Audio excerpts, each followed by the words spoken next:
এই রমজান মাসে চলো তোমাদের সাথে একটা মজার আর কলিজা ঠান্ডা করার মতো ইফতারের জন্য চিড়ের ডেজার্ট তৈরি করি।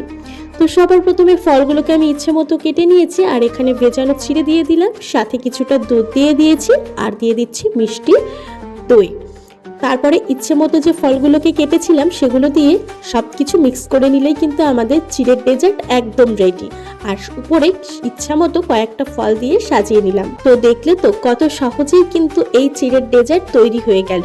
তোমরাও অবশ্যই বাড়িতে বানাও, আর সাথে 1 ঘন্টার মতো ফ্রিজে রেখে দিও, এতে টেস্টটা আরো বেশি সুন্দর হবে। সাথে এই লিকুইড মিল্কটা দিতে একদম ভুলবে না, এতে চিড়েটাকে জুসি রাখতে সাহায্য করবে।